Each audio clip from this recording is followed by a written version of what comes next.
Meanwhile, Mrs. Henchard was weakening visibly. She did not go out of doors any more. One day, after much thinking which seemed to distress her, she said she wanted to write something. Pen and paper were brought to her, and at her request she was left alone. She remained writing for a short time, folded her paper carefully, sealed up the sheet, addressed it, and then called Elizabeth Jane to lock it away in her desk. She had written on it these words: Mr. Michael Henchard, not to be opened until Elizabeth Jane's wedding day. Elizabeth Jane sat up with her mother night after night. One evening, Mrs. Henchard said to her daughter, You remember the note sent to you and Mr. Farfrey, asking you to meet someone in Durnover, and that you thought it was a trick to make fools of you. Yes, replied Elizabeth Jane. It was not to make fools of you, dear. It was done to bring you together. It was I who wrote the notes. Why, said Elizabeth Jane. I wanted you to marry Mr. Farfrey. Oh, mother, said the girl. Well, I had a reason. It will come out one day. I wish it could have been in my time, but nothing is as you wish it. Hanchard hates him. Perhaps they'll be friends again, said the girl. Mrs. Hanchard died a few days later. Hanchard and Elizabeth Jane were sitting by the fire, talking. It was about 3 weeks after Mrs. Hanchard's funeral. Elizabeth Jane, do you think much of old times? Asked Hanchard. Yes, often, she said. Who do you put in your pictures of them? Mother and father. Nobody else really. Ah, I am out of all that, am I not? He said. Was Newson a kind father? Yes, very. Hancher's face took on an expression of softness. Suppose I had been your real father, he said. Would you have cared for me as much as you care for Richard Newson?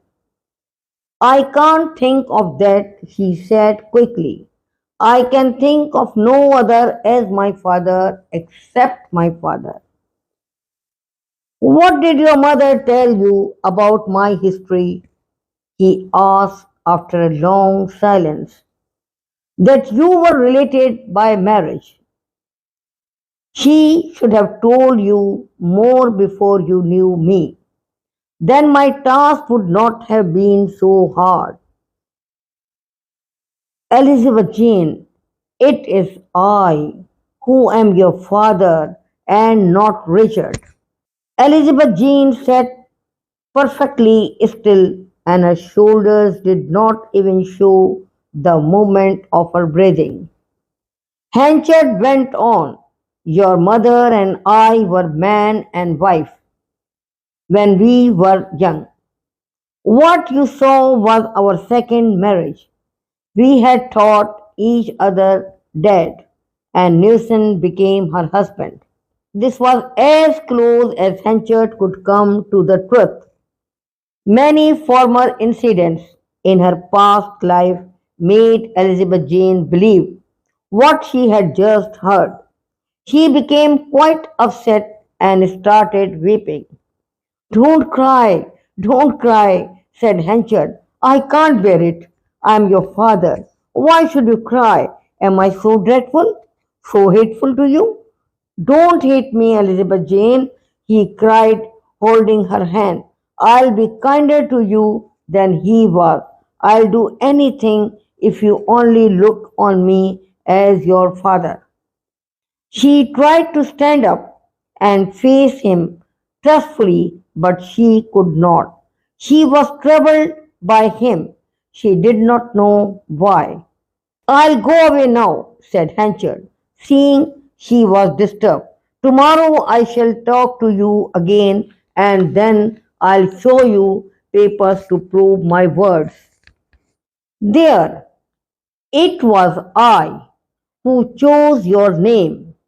My daughter, your mother wanted it to be Susan. There, don't forget it. It was I who gave you your name. He went out, but before she had moved or had in any way recovered from the shock of what she had been told, he reappeared. One more word, Elizabeth Jane, he said. You'll take my surname now, won't you? Your mother was against it, but it will be much more pleasant to me. It's legally yours, you know, but nobody need know that. You shall take it as if by choice. I'll talk to my lawyer.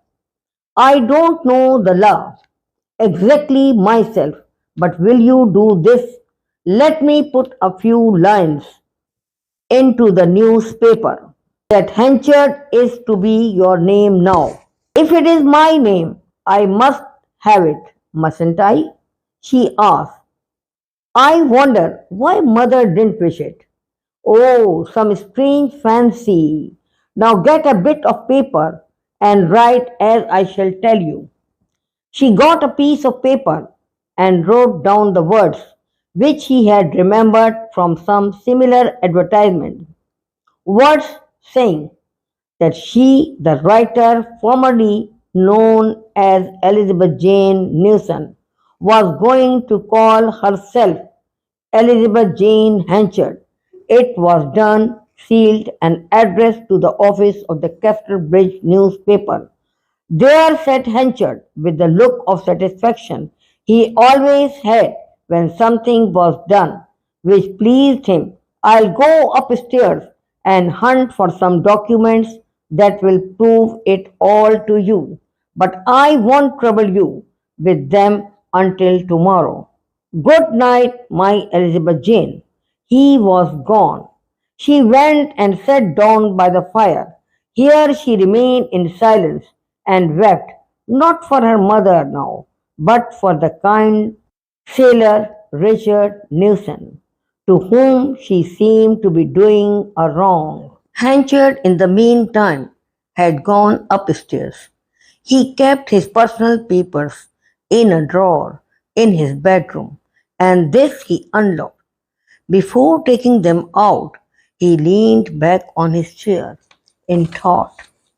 Elizabeth Jane was his at last, and she was a girl of such good sense and kind heart that he would be sure to like him. He bent back over the drawer again. Among the other papers had been placed the contents of his wife's little desk. Here was the letter addressed to him with the words, not to be opened until Elizabeth Jane's wedding day. His wife has not sealed it properly. The letter was open. Without any real curiosity, Hanchard allowed his eyes to look over the paper. My dear Michael, I hope you will understand that for the good of all of us, I have kept one thing a secret from you until now. It is that Elizabeth Jane is not your Elizabeth Jane.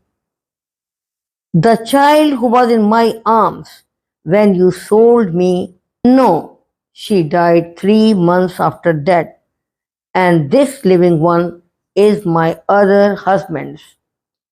I gave her the same name we had given to the first, and she filled up the ache that I felt at the other's loss. Michael, I am dying, and I might have held my tongue, but I could not.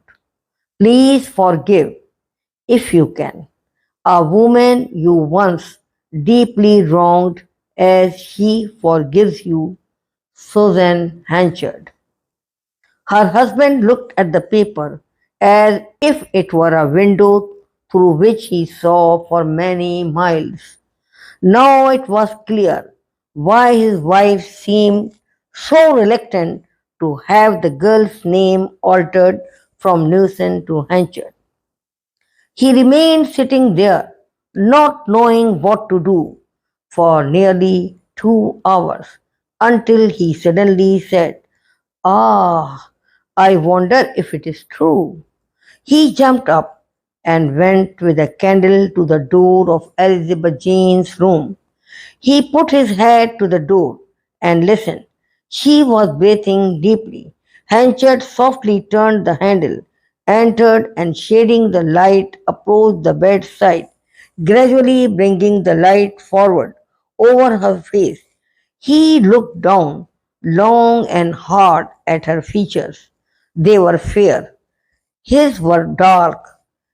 In the young girl's sleeping features, he could clearly see the outlines of Richard Newson. He could not bear the sight of her and hurried away.